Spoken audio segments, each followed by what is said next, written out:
Ya, selamat sore. Gue kemarin siaran di TPI bahas soal bail.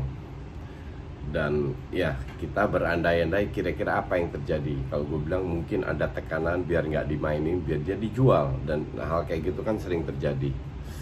Tapi yang bikin aneh, Fuad bilang, oh mungkin dia nggak mau main. Dan ternyata Fuad bener.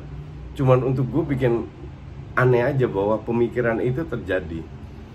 Lu kebayang nggak, lu kerja, lu digaji, tiba-tiba bilang, oh gue nggak mau ngantor. Kenapa nggak mau? Ya karena gue nggak mau, karena gue lagi malas aja. Kan manusia normal itu nggak melakukan itu. Tapi gue kasih contoh beberapa, ada 4 contoh. Contoh pertama itu Winston Bogarde. Kalau nggak salah dia dari Barca ya ke Chelsea, dikontrak 4 tahun. Tahun pertama masih main nih, 3 tahun berikutnya dia nggak main. Dan yang dilakukan manajemen, termasuk karena pelatih udah bilang gue nggak mau pakai dia, yang dilakukan manajemen adalah ya udah nggak usah dimainin. Terus kita lihat aja perkembangan dia gimana, karena dia masih umur 30-an, 31 kan. Harusnya orang yang waras itu ya udah gue mau dijual, tapi dia nggak mau. Dia bilang ya gajinya gede di situ, jadi gue mau selesaikan kontrak gue. Dan beneran 3 tahun dia hanya latihan sendiri, tidak digaji full, nggak main. Dan apa yang terjadi setelah dia selesai pensiun? Lagi pula lu 3 tahun nggak main, nggak mungkin lu tiba-tiba bisa main, dapat ritme permainan yang bagus. Kasus kedua, Özil gajinya itu, ya Wenger ini sarap. Gajinya itu 400.000 euro, 350.000 pound per minggu. Jadi setahun dia itu dapat sekitar 18 juta. Arsenal, dan feeling gue ada pembicaraan antara Arteta dan manajemen, di mana Arteta setelah liburan ini tidak menggunakan Özil lagi. Harusnya lu sebagai pemain kan mikir, padahal dia itu karena kan dia teknis, jadi tidak terlalu banyak otot. Harusnya pemain kayak dia itu kayak Pirlo lah, 35-36 masih bisa bermain, masih 45 tahun bisa bermain. Tapi dengan kayak gini kan dia ngancurin karirnya semua. Padahal Arteta bilang, kalau bisa gue musim depan mau main 4-3-3, berarti dengan playmaker. Entah 1 playmaker, entah 2 playmaker, tapi dengan playmaker. Nah, dengan kasusnya Özil kayak begini kan ibarat sebenarnya bisa digunakan. Tapi kenapa nggak digunakan? Ya feeling gue ada tekanan, biar ya udah biarin aja, nggak usah digunakan. Ntar kita lihat aja gimana. Kontraknya masih setahun. Tapi kalau lu udah setahun lebih, praktis 1,5 tahun dia tidak bermain, tiba-tiba disuruh main, ya mungkin di Cina, Qatar, Timur Tengah, atau di Amerika bisa. Tapi di top tim biasanya itu nggak bakal bisa. Dan pemikiran gue ini agak aneh. Lu itu profesional, apakah semua itu tergantung duit? Asumsi dia gajinya 18 juta, pasti ada tim yang mau kasih dia 9 juta lah, atau 10 juta setahun. Minimal dia masih bisa bermain tiap tahun. Apakah nggak kepikiran sampai segitunya? Karena kalau saya Coutinho datang, Özil itu selesai, bener-bener setahun nggak dimainin. Lihat aja.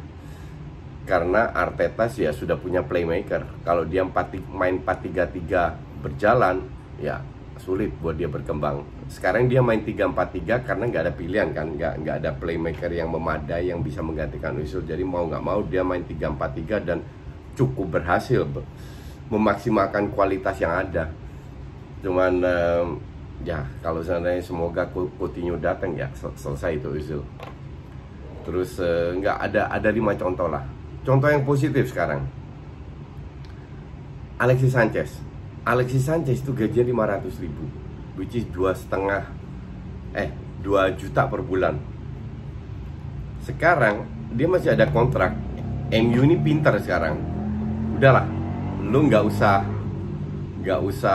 apa namanya, nggak usah bayar transfer fee gratis ke Inter, tapi gue lepas tanggung jawab karena setahun kan 24 juta, 24 juta gaji dia kira-kira. Kalau nggak salah 24 juta setahun. Itu kan MU menghemat 24 juta. Nah sekarang gajinya pun setengah-setengah dibayar. MU nggak pakai dia main di Inter tapi tetap bayar gajinya. Dan ini kan agak aneh. Maka dari itu gue bilang MU smart, dan ini harus dilakukan oleh Arsenal. Kalau Özil mau, udah jual aja free, yang penting dia cabut gitu. Tapi mungkin Arsenal nggak mau juga jual free, bisa juga karena 18 kalau Arsenal bisa dapat 30 juta aja dari dia kan lebih menguntungkan. Jadi kayaknya ada sesuatu terjadi dengan kasusnya Özil.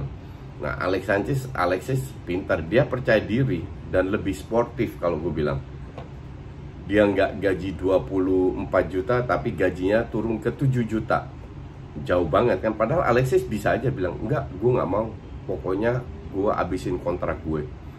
Bisa juga seperti itu. Cuman ya kalau gue bilang sih sportif dari Alexis Sanchez. Dia menunjukkan gesture yang benar, goodwill, bahwa dia masih ingin bermain dan berkarir, bahwa dia masih bisa gitu loh. Karena duit itu kan bisa dapat pada saat lu main, kan bisa dapat endorse dan lain-lain kalau dia sana mainnya bagus. Terus Arthur keempat. Arthur ini juga orang gila ini. Oke, dia mungkin nggak setuju kalau dia dijual ke Juve. Cuman ini kan dunia sepak bola seperti itu. Lu nggak suka, lu dijual. Sesimpel itu. Dan itu terjadi di semua klub. Jadi yang dilakukan Barca kan nggak ada anehnya. Wajar-wajar aja. Menjual pemain yang nggak dipakai mumpung harganya masih tinggi dan mumpung ada yang beli. So salahnya di mana? Nggak ada yang salah kan? That's why gue bilang aneh banget kalau dia seandainya nggak mau apa namanya, nggak mau ikut latihan, nggak mau main di Champions League, langsung di fait accompli sama Barca bahwa lu akan dapat masalah besar. Ujung-ujungnya ciu juga. Akhirnya yang gue dengar kabar terakhir dia terbang, nggak tahu bermain atau enggak. Tapi kan menunjukkan sikap yang sangat tidak profesional. Kalau seandainya terjadi dengan Arthur ke Barca, bisa juga nanti dia ngambek ke Juve, namanya kan jadi jelek. Padahal dia masih muda banget, 23 tahun kalau nggak salah. Ya kan? Jadi lu kan juga harus tetap jaga nama. Ini yang agak aneh, pemain-pemain ini nggak mikir gitu loh, murni mengikutin egonya, merasa dirinya paling hebat, paling bener. Toh gue udah ke Juve, jadi buat apa gue main lagi? Kan udah gila gitu. Bahwa aturan kontraknya habis, enggak. Karena kasus ini kan semua kontrak diperpanjang. Jadi tanggung jawab dia untuk tetap bermain. Yang terakhir yang paling parah ya Bale. Yang kemarin kita bahas, kan kita berandai-andai apa kira mungkin nggak dipakai, mungkin nggak cocok. Tapi pada saat dia mau ke China, sudah hampir ditarik sama Zidane. Jadi Zidane minat dong ambil dia, minat untuk tetap menggunakan dia. Tapi kenapa nggak dipakai? Zidane lebih percaya pemain-pemain muda yang penampilnya kadang bagus, kadang jelek. Padahal Bale ini, ya gue nggak ngerti lah, kalau dia bisa beradaptasi dan dia bisa mengambil hatinya sih, dan dia masih bisa bermain reguler lah, at least lebih sering lah. Performanya memang agak menurun, terutama dari tahun lalu sudah kelihatan menurun dan tahun ini. Tapi bukan berarti dia nggak bisa main kan, at least dia masih punya speed lah, itu udah bagus banget. Kan bakat itu nggak tiba-tiba hilang. Cuman yang bikin gue shock, makanya gue kemarin nggak percaya Fuad bilang mungkin dia nggak mau main. Gimana cerita lo pemain nggak mau main? Itu nggak gue nggak habis pikir. Nggak ada sebenarnya di pikiran lu gue nggak mau main. Lu itu dikontrak. Mungkin dia bisa berpikir, oh kalau gue ikut toh gue nggak akan dimainin, jadi mending gue di rumah. Itu kan gila pemikiran kayak begitu. Iya kan? Lu tuh digaji dan you have to go. Kayak Ramos tetap pergi.